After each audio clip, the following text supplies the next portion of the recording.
puppy fanboy in that regard, so I'll throw him in there. Okay. And then I think you got to put Fly, at least in recent, last 2 years. Fly was kind of quiet when he switched over with Fnatic initially from Heroes of New Earth, but 10 seconds remaining. definitely prove. I think maybe it's like a Fly no-tail kind of combo. Yeah. Like those two guys are really have 5 like, I feel like seconds they're a remaining. unit, and I know they're like part of like the ownership of OG as well, and they're kind of doing the project together. Radiant So team ban. they got a good thing going. Interesting. They've won a few Would you- Valve tournaments. They've won a couple here and there. But the thing couple is, of like, things. well, it's great. Like, winning majors is amazing, but the thing is, everybody wants to do well at TI. Yeah. And Fly, I don't think Fly's gotten, I don't think he's gotten better than top 8 at TI. Dire team ban. So Yeah. maybe this year will be different. I hope it is. Yeah, Because maybe. they're I mean, such an amazing team. When you look at what they did last season, they went Yeah. to Frankfurt almost as a brand new roster, went through the lower bracket all the way through, won the whole thing, and everyone was like, "Oh, okay, maybe a bit fluky." They were But then they supposed came 10 back at seconds Manila and they remaining. win again, and then you think, okay, no one's ever done that before. No one's won 2 5 seconds titles in remaining. Valve. They've got to win TI, and then they don't. them or Liquid Radiant was supposed to win team ban. TI6. And They were, according to the Cloud9 meme. sure, yeah. Well, regardless, like before TI6, like those were like 2 of the best Dire teams, and they team just didn't ban. really Yeah. perform very well. And that's like, we got top 3, and DC got second, and Yeah. once again, I'm not sure we were the best teams, but we found ourselves in a great position because other teams just show up. Mm. And if you're not going to show up at TI, like, Well, What are you doing? But mark of a good team, though. Well, when you're not playing well and things aren't perfect in the Radiant team, to team still ban. get a good mark of a good team, isn't it? yeah, I mean, I don't know. Like, you should just always play well. It's hard to say. I don't have a good answer for that. But regardless, we're into the second we can game. get into more TI stuff, I'm 10 sure, throughout the seconds remaining. draft is underway, so get into our second draft. Evil 5 Genius is searching for their seconds remaining. 3 points from a series. So, Reserve time. Peter, Easy they as start abs- with the lifestealer again, and there's no reason not to, is there? I know. We saw the reaction of our TZ as soon as that game ended. He was just like, "Oh, thank God this Naga game is over." It was such like a rough game to play That Lifestealer. same face. He He's like, just doesn't seem like he's alive He's right like, now. Sumila, you want to play Lifestealer this game? He's like, I think offlane Lifestealer could be pretty good, Universe. What do you think? Get it out of my hand. Trying to persuade anyone else to take lifestealer. Guys, you could play the support. No, honestly, you really could. Anyone that can take lifestealer. The away from RTZ Shadow Shaman. Yeah. That's a classic. So where do we think Newbee go here, Kevin? They've got to change things up, obviously. Were they too focused on life? I made a point in the first part where they perhaps you go lifestealer first to give them the focus of, okay, counter that then, and then they draft that way, and actually they were always going to pick the Invoker for Sumail anyway, which gave him a bit. Yeah, that was honestly kind of a freak game. It was Sumail took his hero and he did amazing things with it, and it created this weird game outcome where Newbee's draft was about Naga Siren to counter a lifestealer. You could ulti. They had an Ursa who got a Basher to guarantee they could stun him through it. They built like all their items and their heroes around countering lifestealer. Yeah. When they just needed to kill Sumail because he kept getting like double kills, triple kills. And That- Universe as well. That being said, I like the Ursa in the first phase Yeah. for Newbee. I think it set up their draft really well, Dire and then they team kind of went pick. Venge with the 3rd pick and then Bat into the 4th pick, and all of a sudden there was really no good answer for Bat. And they Yeah. went with the Puck last pick, so we all thought like Newbee had kind of had like a better draft in the beginning. But I think what they were lacking compared to EG is like the team fight from the support players. Yeah. Warlock and Earth Spirit really kind of scared 10 seconds remaining. the team fights for EG, which is a huge reason for their comebacks. We say like, 5 oh, it was seconds it was remaining. Sumail, but there's also there's Fatal Bonds, which is Invokers damaged by so much. There's silences and Reserve stuns, time. and the golem being dropped. It made the fights really hard. They were so un- good at ganking lifestealer from like minute 10 to minute 30, and it happened like. Or But like something. Venge Slardar supports, there's no AOE, all very single target based. Yeah. It requires them to initiate first and good server. But almost every fight was like Slardar dies instantly. them approach Roche area. He blinks yeah. stuns. A Warlock golem gets dropped on top of him. He's pretty much dead at that point. Yeah, especially if Difference this time around, of course. Don't want EG to have, and they taking the same. Cat mentioned.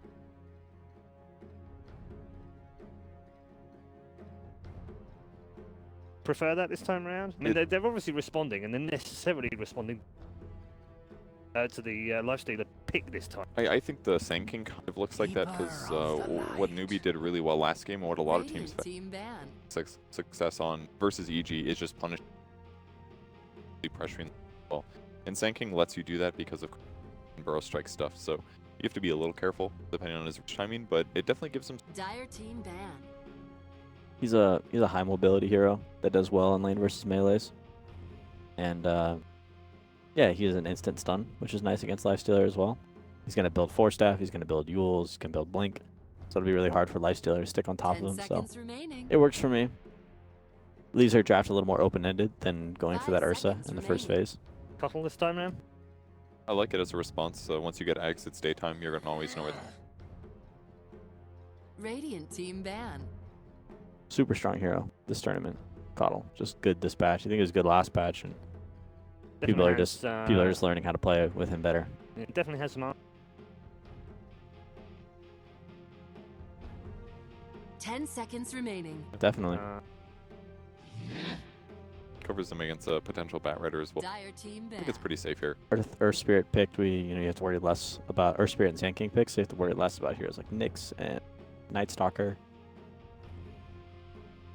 Just of the like traditional Coddle counters. Usually when Coddle gets picked, I feel like it's a vulnerability. I think 10 about all the seconds ways that remaining. it's gonna be easy to kill Coddle, but when it's like magic makers like Earth Spirit and Sand King, it just 5 looks like. seconds remaining.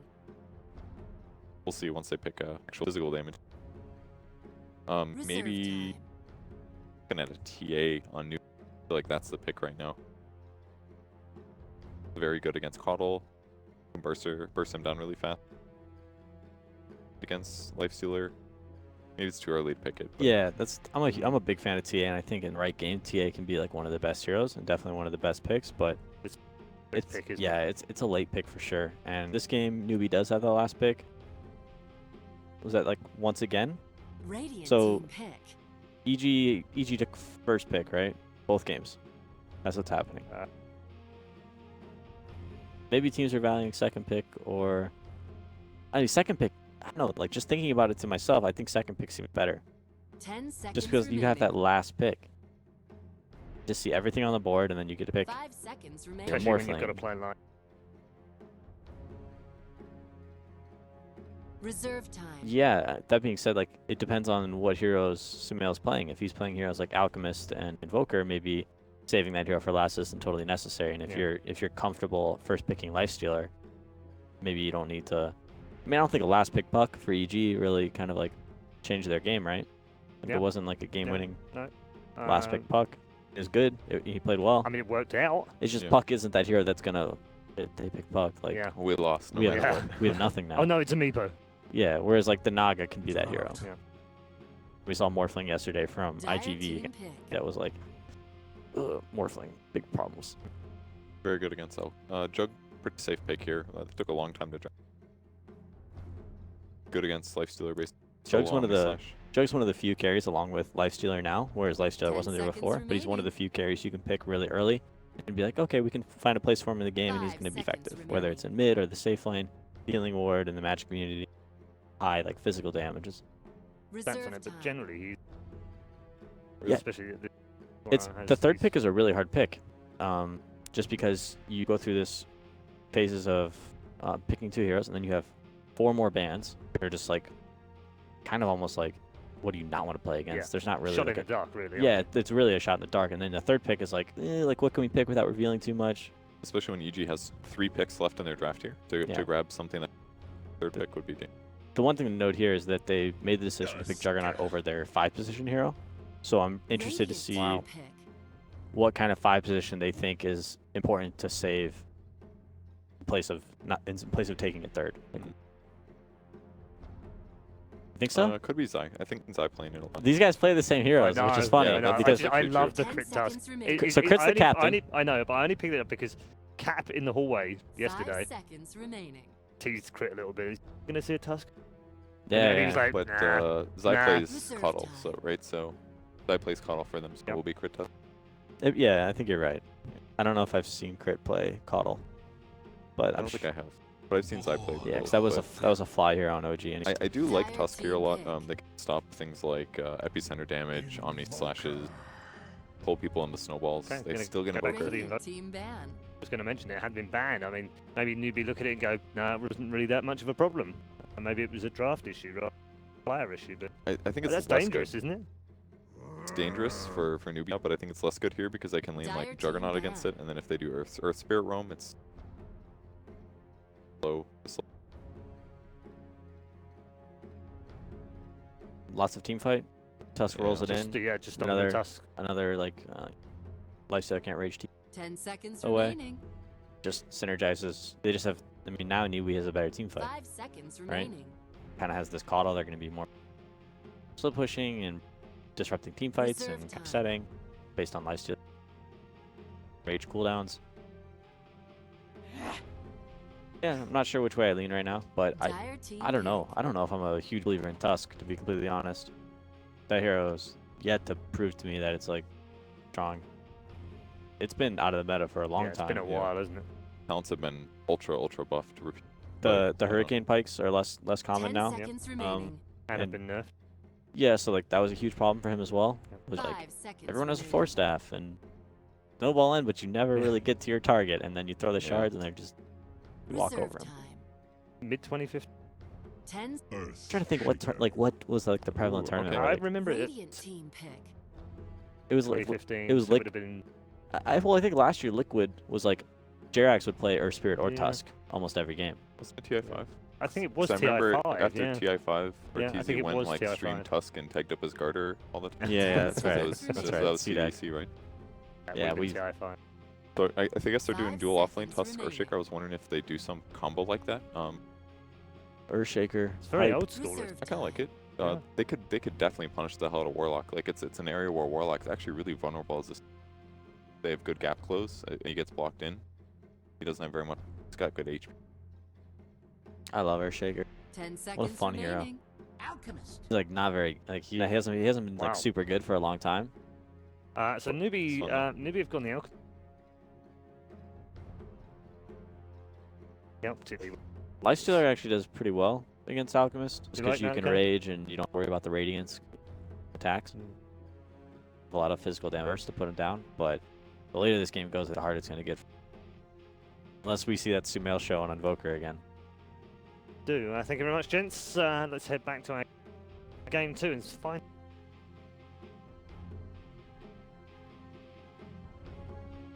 Very much, Paul, on the panel, and hello and welcome, ladies and gentlemen. Game 2, EG facing off against Newbee. Lyrical and Cap going to be bringing you the action this time around, and Tusk is back, Earthshaker's back. 10 We're Yeah. back in the meta. What's going on? Yeah, I'm not entirely sure because most of the time Tusk has been, when I saw the Earthshaker, I was like, oh, they're going to be remaining. abusing the pull, right? Right. It's what Earthshakers have been picked up recently, have been doing, but that would leave our Tusk in the off lane, and really haven't seen that Tusk take a core position, despite some theory crafting. Well, otherwise, it does seem Tusk is pretty solidly set as a support. So I'm not fully set on what exactly this Earthshaker is going to be accomplishing for them. I did feel like they needed an initiator. I thought Bat Rider, Nyx Assassin, those kind of were more traditional heroes that that were out there. But I don't know. Earthshaker just seems to give them good team fight. I think some of this is this idea of consistency that Evil Genius is bringing to them, which is like they're first picking the Lifestealer. Yesterday they were banning out the Lifestealer when they didn't have first pick. This time around they make sure that they have first pick, and they actually first pick up this Lifestealer because it seems like it's a hero that even if you counter it, it's still going to be impactful. And the same can be said of the Invoker as well. Yeah. That's the thing, is like this is a hero that fits multiple scenarios and will always scale well with you in late game and gives you adequate team fight. So this is a very similar lineup to game number 1. I'm very excited to see it, and it was fireworks in game number 1. Hoping to see a similar thing here as Kaka's already going to move out across the map, place down a couple of aggressive wards, it looks like, or defensively. But yeah, I think that there's a lot to be said for that. You've got two heroes here that if one starts to fall behind, let's say that the Lifestealer gets heavily pushed in the early phases, then Invoker can be the one that blows out. And on the other side of the fence, you've got a couple of different initiating heroes here that can help out the Lifestealer bombs with Arteezy too. So a well-rounded draft, I would say, from Evil Genius. On the other side, for Newbee, it's going to be an Alchemist show again. This is a hero that has had a pretty abysmal win rate so far in this tournament. I think that that's mainly based off of the plays. Like, is Alchemist still a good hero? I think people have just managed to adjust to Alchemist.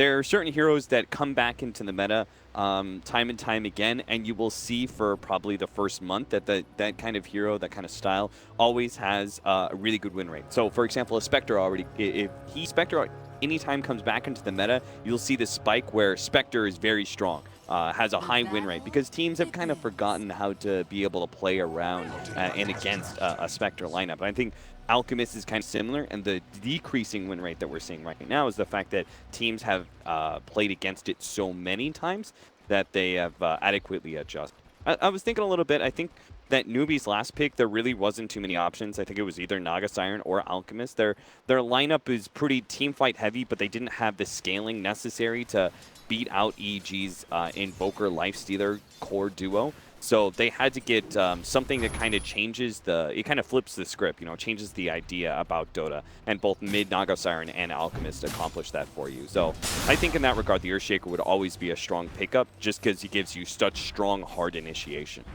Yeah, and it is sort of going to come at the cost of a little bit of an interesting one here. KP soloing the lane did come with the full poor man shield as well as a set of tangos for himself. And meanwhile, in the bottom lane, it's going to be both the Earth Spirit sort of trying to zone out to the best of his abilities as well as Faith and deal with this Earthshaker who's basically just playing in the offlane role the whole time. Yeah, I think KP very much expected to be dealing with a dual lane of Tusk and Lifestealer and having the Keeper of Light down in the bottom lane with the Earthshaker. But Universe, maybe he actually just wanted to be able to get the solo lane because he does the Fissure block. He gets a fast level 2 thanks to the creep equilibrium. In fact, he's even going to take a big creep. That's a good steal for Universe that will help him progress into the boots pretty quickly. So I think they just expected an aggro dual lane to start with, and then KP, his positioning was very heavily punished, right? He was so far forward, he's already used 2 burrow strikes, has activated his early offlane shrine just by EG having Zai up at top to zone the Sand King early, because Sand King is a hero you don't want to give a free 1v1 or 1v2 against. He going against 2 melees and having early levels of Caustic Finale could be devastating. Yeah, and, well, they're still going to keep a couple more right clicks here on a KP. They have shards to block him in, and be able to just stick around here for a moment, not wanting to use a burrow strike there for that one. It is a little bit interesting, though. You take a look at the CS and the way that it's developed, and Earthshaker was sitting on the same CS as Juggernaut at this point, so the early laning phase going a hell of a lot better for EG than it was last time around. How different of the game is it going to be with an Alchemist as opposed to the Naga Siren in the mid lane, though? It's not going to be too drastically different. I think the Alchemist peaks a little bit faster. And he hits a little bit more powerful of a peak, a little bit better team fight power and those sort of things. So we should see Newbee around 35-40 minutes kind of reach their maximum capacity in this game and try and end it out. And it's going to be a little bit less split push. But very minor difference. Get a courier snipe, and now seeing that KP's in the area, we'll see if they decide to go for it. Sunstrike coming in, Snowball to follow. They are going to maybe be able to get that kill. They try and turn it. Doesn't have enough mana for shards, though, and now with the rotation in from Kaka, they're going to stop that kill from happening. No shrine to go to, but we'll use the salve. And maybe with a rotation in, they can make something happen. Doesn't look like they want to try for it. They're just going to force Tusk back. I thought they were actually going to wait until he went for the pull on the neutrals to have the neutrals kind of help out in damage, but that would come at the risk of obviously maybe he'd be able to get the successful deny against the neutrals. They just really wanted to claim that first blood. And if they'd gotten on the Tusk, that would have been a big-time pickup. Tusk having early boots and Orb of Venom is notoriously hard to deal with. Offlaners can't actually utilize their offlane camps very easily because they're just going to be matched in a 1v1 so often with the Tusk harassing you down. Really, again, surprised at how much this Universe Earth Spirit's been able to get out of this laning phase, even without having that Tusk there. They stuck the Keeper of the Light down here in the bottom lane, obviously, but it's felt like EG has basically just had free reign to run around the map wherever they want to, and they're still, I would say, winning all of the lanes at this. Yeah, I would say this is a combination of the fact that they're doing an aggro dual lane, so what Zai's doing is he pushes out the wave with this Luminate Blast, and then he pulls the hard camp over and over. We saw this develop pretty early in 7.0. It's why Coddle and Dazzle were valued so highly. They're both aggro dual lane supports that push out the wave and take advantage of the hard camp pull. So this is why Earthshaker is able to get so much extra CS. And then the other factor is that if Earth Spirit isn't in lane, it's just a damage combo, but they have no stun between Juggernaut and Warlock. So you see Universe plays it very far forward, knowing that he can always fall back and TP scroll if they go on it. Quite good, definitely. Now SC farming out the hard camp while this is all happening. You saw there that the Sand King had wanted to stack it earlier, but SC will still take that extra bit of farm for himself. And this is a hero that they need to keep the aggression on. Been left to his own devices so far. Is there really like much of a worry of him getting completely out of control in this game, or do you think that EG have the heroes to deal with him well? You don't worry about it in the laning phase. It's kind of like a Storm Spirit. You try and rotate and kill him once before he hits level 6, but Storm Spirits and Alchemists, they've adjusted to that idea, and once they pick up usually level 5 or maybe even 4.5, they'll immediately go jungle until they have 6. So you don't worry about it in the laning phase, but you will try and put pressure more as you start going into the mid game, trying to slow down that Radiance time. You're not going to prevent it entirely, obviously. It's going to be, again, looking very similar to the last game, where they didn't worry so much about the Naga Siren, they just kind of focused on their own farm. And Invoker, oh no! Just barely off the mark there with that Sunstrike. SC is still taking a lot of damage here, but Kaka is going to be there in position to help him out. It was interesting, Crit moved just into the mid lane, knew that he wanted to go over for that Alchemist because of that ward that was placed up on the high ground, giving them vision, but that did also tip them off the fact that they were heading over in the direction. Yeah, very, very smart. I like the fact that he went instead of offlane camp. Oh, maybe they can catch KP here. He does have another Sandstorm, though. Never mind. Oh, TP, Sunstrike come through. Oh, Jesus. barely. And that was Infest used as well, correct? I believe it was. Wow. That. Well, so I thought he was just going to kind of Sandstorm, but if he did, he would have been Illuminate blasted and Sunstruck down. So it was smart of him to TP out like that. Again, the story for me is I feel like we've seen the offlane Earthshaker oftentimes just not get a ton, but this game he's been able to have a great time for himself with the help of that Kalo, as you were mentioning, and gain the pulls constantly out there. How much does an Earthshaker picking up an early Blink Dagger change the dynamic of this game? Is that like just the be-all end-all for EG at this stage? It's big, but it's not necessary, right? The timing of the Blink Dagger, say with Slardar Lifestealer strategies, very important, right? The lineup just doesn't come online until you have that Blink Dagger. For the Slardar. The Earthshakers, it's nice if it happens earlier, but before that time, we do have the Tusk, who is a secondary vehicle for the Lifestealer to work with. It's kind of similar to Earth Spirit. In that regard, it's a nice support initiator that lets the Lifestealer move around the map early whenever he wants. RTZ's also having a much better time because he's not facing an aggro tri-lane, he's just kind of free farming. He's going to have a faster armlet, so we may see a faster rotation by him, but he does have that armlet joining the Tusk and trying to put some pressure on preferably the Alchemist. Juggernaut is kind of a dead lane hero, and it's kind of hard to gank because of the Blade Fury magic immunity, but maybe they can get a surprise stun combination down U9. Yeah, you can see the way that might work out. A long-range fissure, a snowball to follow, and you know, if you get that level 6 up on Tusk at a reasonable time, he's still going to be a ways away from it, but there's something there eventually. Not to mention maybe pointing the Earthshaker to get into range for a follow-up Enchant Totem. Kind of the ghetto Blink Dagger, if you will. Yeah, absolutely. Even just blocking him off with the Fissure and with the Ice Shards and allowing the Lifestealer just to right-click the Jug while he's spinning can still be a win condition. So, a very aggressive maneuver here by EG. I like the fact that they're wrapping so deep around behind mid, trying to catch one of these supports in the process. They want to be able to get this pick off and then turn it into a push onto this mid-tier 1 tower, because it's already chipped down to 500 HP.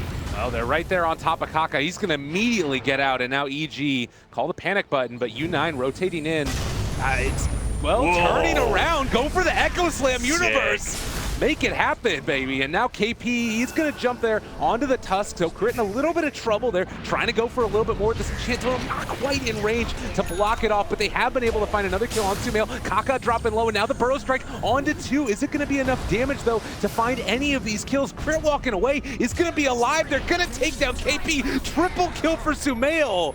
Oh, he has had a hell of a game. Oh, almost there with the Sunstrike, but not quite online. Sumail hits a Midas on his way out. Give me that farm. That would have been a sick ultra kill, but Sumail, I mean, it's hard to see how, like, Evil Genius is going to lose this game because they came back from game 1 after such a bad start, and game 2, they're off to a fantastic start. It's a very stark contrast to game number 1. Sumail starting off with a triple kill. Arteezy's totally free farming. They're making a lot better use of their supports. Remember last time we were watching the Earth Spirit just not really do anything because there was only one real lane that was viable for ganking.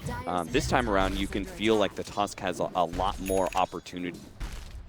And a lot of it's just kind of lane setup. Evil Geniuses probably learned from game 1 and said, you know, we recovered and we won that game, but we do need to shore up our laning phase.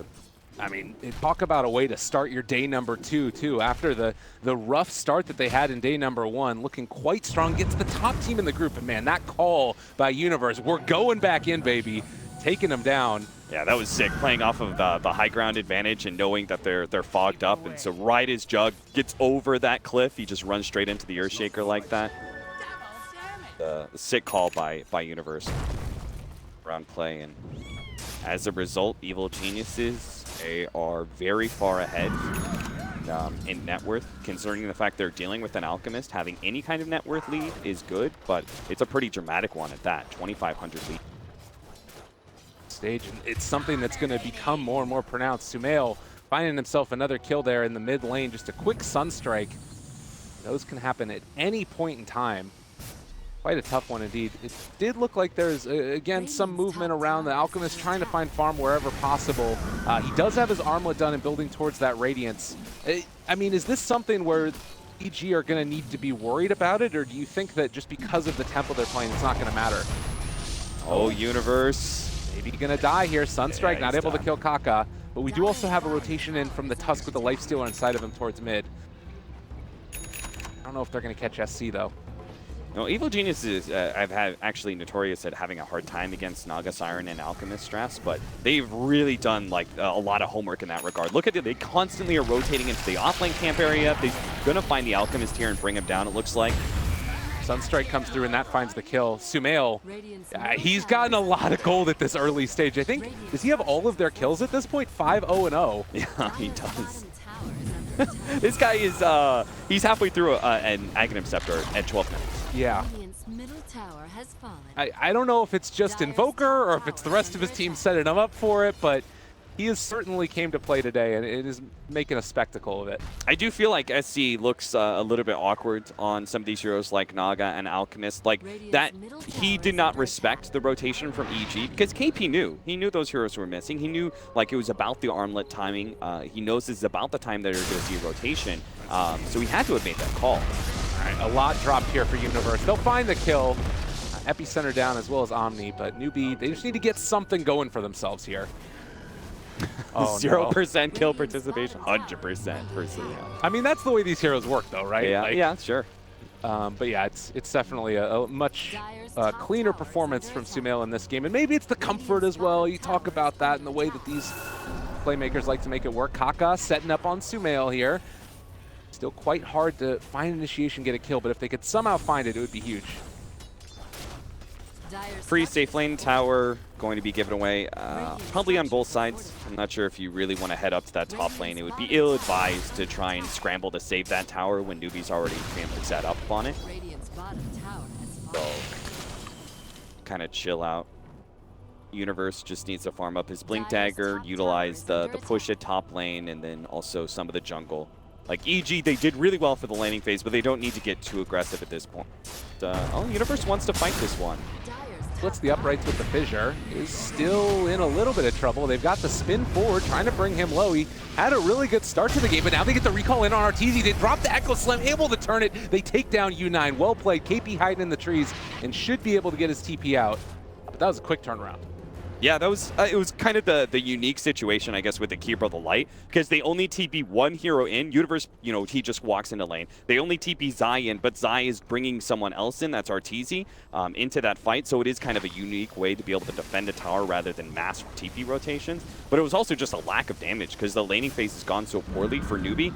They start going on that Earthshaker, and I was just like, they're doing nothing to him. Like, the spin is doing nothing because Universe is actually pretty high level. He has 1,100 HP at this point, and he's got some extra armor thanks to both the Stout Shield and the Iron Talons. So, Brit is going to find an opening on Faye here. That's another free pickoff. Yeah, nice little pickup here. And Crit does not super high level as of yet, but they're actually going to be able to get the Courier as well. SC trying to turn and fight this one, gets the stun, and is going to be able to find the kill with U9 onto that Tusk, picking up the Sigil to boot.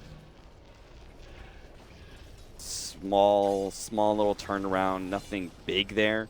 for Newbee. They're still very much concerned that they're losing map control. A lot of this jungle area is being taken away from SCC. He's been ganked a couple times in that off-lane jungle area. Now his other primary camps are being taken away. It's like the 4 safe camps that Alchemist should always be able to rely on. Is the 2 camps next to the tier 2 at mid, and then the 2 camps in the offlane. Like, he should always just be able to cycle through mid lane and then those 4 camps, but Evil Geniuses is cutting his farm down basically in half with their just kind of parking these 2 cores in the mid lane and hovering over the jungle area. Well. Yeah, they leave one small creep in that camp and then also block it off with the ward, I believe, as well, over to the side. So just a lot of hate thrown there for the Alchemist. Oh, it's not blocked off, just scouting out the area. But nonetheless, this rotation in from Newbee, if they could find Sumail, tremendous for their ability to get back into this. Smoke not broken. Spotted if they're here, but like EG, very cognizant that something could be going, and they're backing out. It says a lot about the fact that Newbee try and make an aggressive smoke maneuver before the blink dagger's up. It says that SCC doesn't feel very comfortable with the space that he has to work with right now. He's like, guys, I need you to create space for me. So they're actually forcing KP to move around and try and make a play when he's sitting on 1,800 gold leading into that blink dagger. And I'm not saying it's the wrong decision. I'm saying that Evil Genius is pressuring them so much that they're forcing maneuvers that Newbee just honestly don't want to make. Yeah. And they broke the smoke there, come out, they see the rotation in, they're able to back out themselves. The Blink Dagger for Earthshaker gets done before the Sand King. Granted, they're both offlane players, but you'd expect that the Sand King with Caustic, all those other abilities could normally farm, but just shows how much they've been able to shut down and cause pressure on this Newbee team. Yeah, I'll tell you right now, I would much rather deal with the Juggernaut in lane as an offlaner than a Lifestealer. I think that's another big advantage of Lifestealer is that he just, unless he's getting aggro tri-lane like by an Ursa or something like that, he should almost always be able to zone out and have a heavy impact, a detrimental impact on the offlaner's farm. So I guess it's not terribly surprising to me that Universe is able to pick up his Blink Dagger first, despite the fact that, as you're correct, Sand King should be able to farm faster. Alchemist does have his Radiance. It's around the 15-16 minute mark was when he got it done. The Blink Dagger also done on KP. So there's potential to take a fight here if they want to, but to me it just definitely feels like Newbee is going to be focused on trying to clear up their jungle a little bit, get themselves into position to just get some more farm on this out, because he needs it. EG are probably going to go for a pretty big smoke rotation here, I would imagine, with the Blink Dagger. And RTZ having an Echo Saber as well as that armlet. Anybody they jump on, even the Alchemist, they're probably just done. So, and Top of it. You know, this is the reason they're able to make these kind of plays, right? Where they chill out with 3 heroes and set up a smoke. It's because Invoker's always pushing in a lane, especially when he gets these levels 15 and he has that extra Forge Spirit. One side lane is always pushed in because of Invoker. And then the other side lane, because you have a hero, a support hero like Keeper of the Light, he's always able to shove in a different lane. So there's 2 lanes that are constantly pressuring into. Oh, they're on top of SC. They try and go for a counter gank, but they've already lost their Alchemist. And, well, it looks like that's going to be more dropping for Newbee. Snowball pulling in Arteezy with him. Kaka in trouble is going to drop. You mentioned how quickly it can happen. The Echo Slam from Universe comboed together, and now they push back in the Warlock as well. Fate's gonna fall, U9 getting chased down. There's the fissure, there's the right click. It's a team wipe. EG showing no mercy. It does look like this is going to be just a very clean 2-0 for Evil Geniuses. They're even getting the extra kill, you could say, on the Warlock Golem. And another extra 100 gold, Roshan as well. Tier 2s are going to be free for the taking, and Alchemist is going to have no space to be able to farm around. KP trying to do whatever he can, is gonna drop. Oh, it interrupted. Sunstrike is gonna connect. They throw in the boulder as well to try and stop this Roche, but it was never going to be enough to get the Aegis. You know, it's like already it feels like you're taking a big loss, having to use an epicenter on a Keeper of the Light, and you don't even get that 1 kill. You don't even get the epicenter off. And you can see the idea there. Like, normally baiting out an Alchemist, or even just that smoke movement and thinking that they're going to be able to go forward into the jungle and then the Alchemist follows is a great play, but EG smoking it at the same time and just having more tools at their disposal to find the... Sumail finds another kill in the meantime. Another Sunstrike kill. KP down. Sumail's been playing out of his mind. Yeah, Sumail Invoker. It puts on quite the show, and I think it definitely saved game number 1 for them, and this is just like the icing on the cake, you know? It's like the game isn't being won by the Invoker, he's just collecting all the kills that his team is setting up, you know? It's like, ah, another freebie. Another freebie for him to work off of. He has Agam's Boots of Travel, Blink Dagger, working on a Scythe of Vice now, all before the 20-minute marker.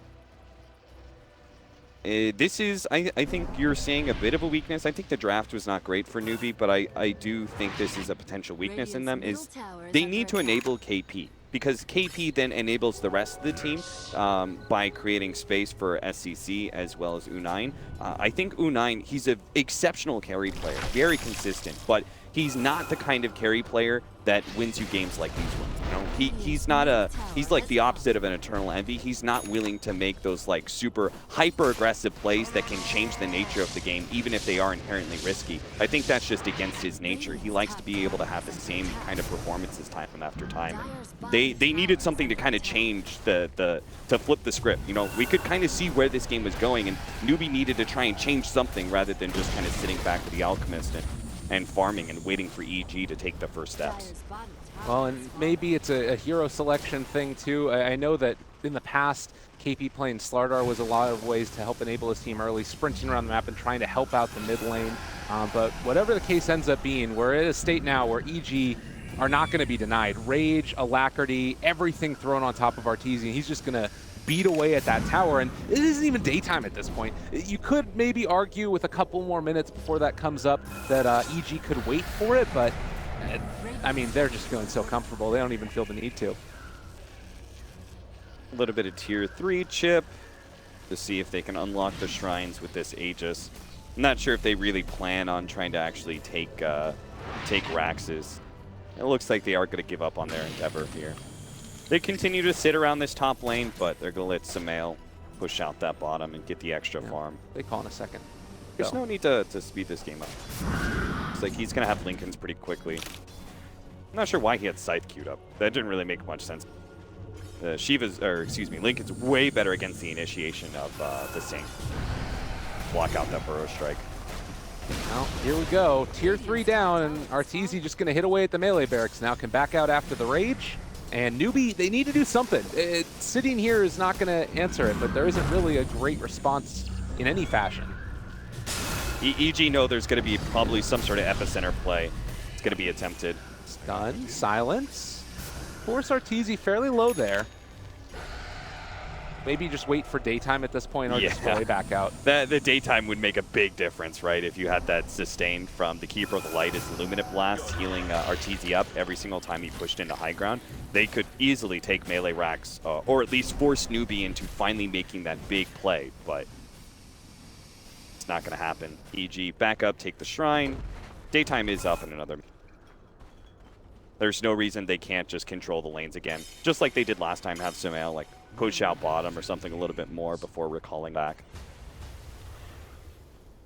100% kill participation for U9. Looks good on paper. The only problem is they only have 3 kills. Yeah. So that one kind of hurts. It's a struggle.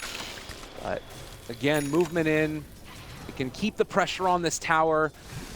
Thinking about the sort of macro sense of it, does this give you a lot more? I know that people were really concerned for EG going into day number 2. Or are your concerns alleviated a little bit here? Not entirely, just because I think they're very similar to Liquid. I kind of took the time this morning to watch that IGV series that they had, and kind of similar to Liquid, it just seemed like they got a little sloppy. I had faith that they would be able to make the comeback, but this series alone does not prove much. Oh, wow. When you lose a hero like that, well, Sumail is taking a Shrine on the other side of the map, and they're still keeping the lane pushed in top. There's just no momentum or any type of agency being felt right now from the side of Newbee. And a Rage up, Arteezy gonna hit this. They're not able to manage to dodge away from that one. Melee Barracks about to die. They can back out, do it all again in a second, and now it's daytime as well, I do believe, in just a second here. Yeah. For whatever reason, the day-nighttime is always a little bit messed up by excuse. We'll should have those healing Illuminate Blasts, so Evil Geniuses will just siege and siege and siege, and it's going to be Newbee forced into some big initiation, some big epicenter blink play or something like that And EG, they're maintaining a very good spread. They have Arteezy on the front lines up here, right? And they usually have this spread across, where with their Blink Daggers and certain things like, say, Snowball, they're ready to jump inwards, but they're making sure that the epicenter Blink forward play is not going to be very effective. I mean, who's the hero to jump on if you're Newbee? Is it the Invoker, or do you have to go on like the saving hero with the Tusk? I feel like there's just too many targets to chase after. They're going to go onto the Earthshaker at least to start it. They drop kill. I mean, with the Snowball, it's going to save him and pull him down to the south side. Meanwhile, Arteezy keeps on hitting onto the Alchemist, forces him to pop the Shrine, and EG can just reset. No Golem now. Yeah, they wanted to stop the big initiator while simultaneously going forward with Chaotic Offering. It looks like it was kind of a two-pronged defense, but they're just not strong enough to contest either side, it looks like. There is no answer in the least bit, and Blinding Light pushback as well is going to keep U9 out of the fight throughout the whole course of this, and with the creep wave pushing in, time to go in for another one. Newbee, no answers in this. Oh, nice center. Okay, Burrow Strike as well. A huge combination comes out, and SC is actually going to be able to find at least two, a third one as well. Okay, that works. Arteezy's still hitting the tower, though. Can they actually deal with Arteezy? Can they bring him down? He's just going to jump inside a creep and walk away. So, you know, it was a great team fight. It did a lot for them, but it's still 2 lanes of Raxes down. And you did not get, like, those are nice kills, but it wasn't like a huge windfall at gold, right? Because they didn't kill either one of the big cores. So it was a great Burrow Strike, but we needed that, like, 2 lanes of Raxes to go to really stop this push. Evil Geniuses are probably just going to reset pretty soon, take Aegis, as Roshan is going to be up in the next 3 or 4 minutes. Take that. And they're also not on a real big timeline. It's not like they're thinking, oh god, the Alchemist is just about to come online. He's really not. He just has the Radiance Manta. He's working towards an AC right now because he needs a fighting item rather than the Octarine, which would give them more split pushing. They're still ready to go up at a moment's notice if they need to, and you know, it being a long day and all, maybe want to finish this one off before too long. So they're going to go forward, hit this melee barracks. Arteezy, really any way to stop him, and that one's going to go down. Omni Slash going to be dropped. They hit a big combination, but he's able to get the toggle off. There's going to be the Echo Slam. Fatal Bonds onto all of them for EG, but it does not look like it's going to be enough, and GG gets called. That's it. They're over. EG, they came back. I mean, theoretically, Newbee should be the stronger team, right? In comparison to IGV, Newbee have been the top Chinese team for such a long time that Evil Genius is dropping those 2 games against IGV and then coming into this series against Newbee. I'm sure there's a lot of people